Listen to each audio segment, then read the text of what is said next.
उत्तर प्रदेश की राज्यपाल एवं राज्य विश्वविद्यालयों की कुलपति श्रीमती आनंदीबेन पटेल की अध्यक्षता में आज ख्वाजा मोइनुद्दीन चिश्ती भाषा विश्वविद्यालय लखनऊ का 9वां दीक्षांत समारोह संपन्न हुआ। इस अवसर पर राज्यपाल ने 149 मेधावी विद्यार्थियों को पदक तथा 1430 विद्यार्थियों को उपाधियां प्रदान की। उन्होंने समारोह में डिजिटल तकनीक को बढ़ावा देने के उद्देश्य से सभी उपाधियों को डिजिलॉकर में अपलोड किया तथा समर्थ ईआरपी का क्रियान्वयन भी किया।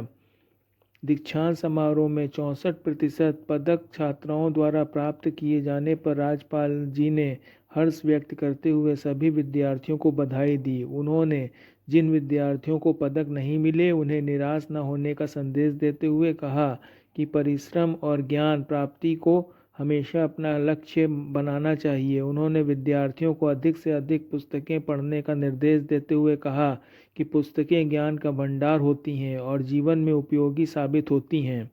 राज्यपाल जी ने अपने संबोधन में कहा कि दीक्षांत समारोह का ये अवसर विद्यार्थियों के लिए न केवल अपनी उपलब्धियों पर गर्व करने का है बल्कि भविष्य में निर्धारित लक्ष्यों की प्राप्ति की दिशा में आगे बढ़ने की शुरुआत भी है।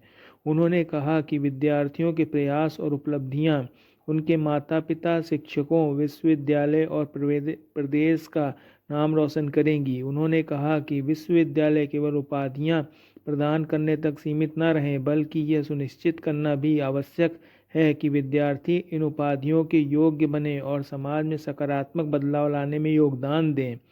राज्यपाल जी ने विश्व के वर्तमान परिदृश्य पर विचार रखते हुए कहा कि आज कई देश युद्ध की विभीषिका से प्रभावित हो रहे हैं, जबकि भारत अपने दूरदर्शी नेतृत्व के कारण शिक्षा, शोध, कौशल और नवाचार को आधार बनाकर प्रगति कर रहा है। उन्होंने कहा कि शिक्षित और जागरूक नागरिक ही शांतिपूर्ण और समृद्ध राष्ट्र का निर्माण कर सकते हैं। उन्होंने विश्वविद्यालय की भूमिका पर बल देते हुए कहा कि संस्थानों और विद्यार्थियों में जिज्ञासा और वैज्ञानिक दृष्टिकोण विकसित करना चाहिए। साथ ही विद्यार्थियों के नवीन विचारों को मूर्त रूप देने के लिए उनके विचारों की पहचान और प्रोत्साहन करना चाहिए।